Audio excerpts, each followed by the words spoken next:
So when you search for truth, be very clear about what you're searching for. Are you looking to engage with apparent truths that are transient, that change from time to time? I mean, my goodness, just to give you show you what I mean, 20 years ago, people were told that drinking coffee was bad for them. As caffeine did terrible things to you. It was bad for your brain, bad for your adrenals, bad for your whatever. And I think that if you drink coffee brewed from a lower quality bean, it does have some negative effects on the adrenals. But if you read what people say today, they will tell you that coffee is the highest antioxidant of anything you can drink. Tea is next, and guess what? They both have caffeine, which at one time was seen as only horrible. But there are other things too. Vanderbilt University of the US has an entire, it's called the Institute for the Study of Coffee. And they're putting out all this research, and they find that people who drink a fair amount of coffee a day are less likely, quite a bit less likely to get Alzheimer's. They find that they are less likely to have gallbladder disease. They find they are, well, there's a whole lot of things. You can go to the website and read about all of it if you want. But you see, 20 years ago, only the unenlightened would sneak a cup of coffee. Maybe you should make it 25 years ago. But it's a transient truth. At the time, it appeared to be true. Now, something else appears to be true. And when you're dealing with the phenomenal reality, you have to just understand that's the way it is. It's not good or bad. But acknowledge this appears to be true. Acknowledge it to yourself. You may not want to acknowledge it all the time to everybody because your conversations would be rather boring, I think. But in your own life, look at the things that you hold to be true. Put them on a list of paper. And then say, wait a minute, is this a transient, or is this an apparent truth? Or is this a universal truth? Truth with a capital T. And you do this just so you'll learn more about it, because you see, the mind, you may care what you think about, but the mind doesn't. You notice that?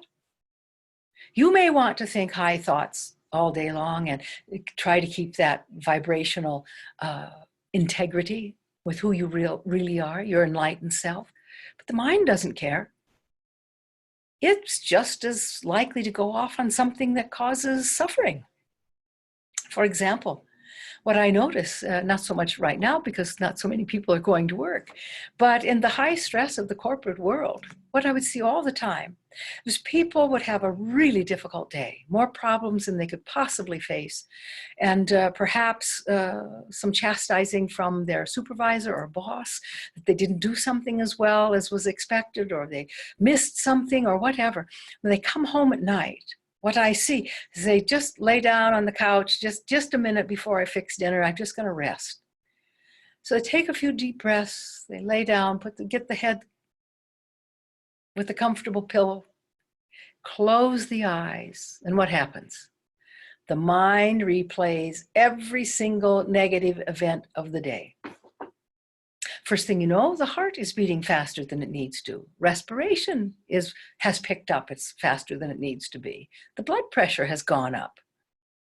And nothing has changed. The person is still lying on the couch, dealing with all the apparent truths that it encountered that day. But you see, to bring oneself back to what is true, you are enlightened. You are liberated. You are eternal.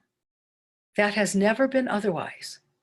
Yes, you take on these forms that you have to drop now and then, but the essence that indwells them never dies. It takes a new body to continue its learning, not because it has died. Even the Master Jesus one time said to his disciples, "You shall know the truth, and the truth shall make you free." He was talking about exactly the same thing as enlightenment. The mind goes free from its suffering, and it finds a more spacious presentation to experience the world, one's own life, and indeed see oneself in everybody else, and vice versa. You know, all those other people out there, even the ones you don't like too much, they're just different pieces of yourself. But I'm referring to the self with the capital S. The self that you're trying to realize. You could say the God self, the divine self. Self doesn't really fit very well, at least not in the way Westerners think about this. But if you can think of something that is much bigger, maybe we call it the soul self. Now, it's not like the ego self. The soul self has no need to prove it's right, or to show how brilliant it is, or how many things it can do, or it has no need for attention, you see, because that's the real self. The false self, the little self, the transient self, all the commotion it makes, loves attention.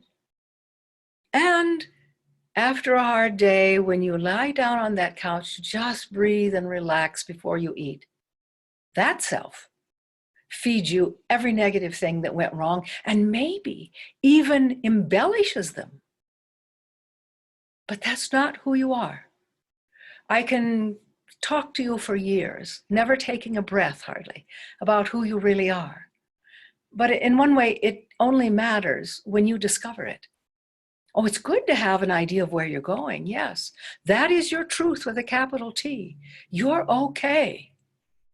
At the little local level, the body sometimes says, I'm sick, I'm depressed, I'm angry. The emotions get riled up, you know. But that isn't who you are. That is the apparent self, which you have taken in order to reflect the soul self.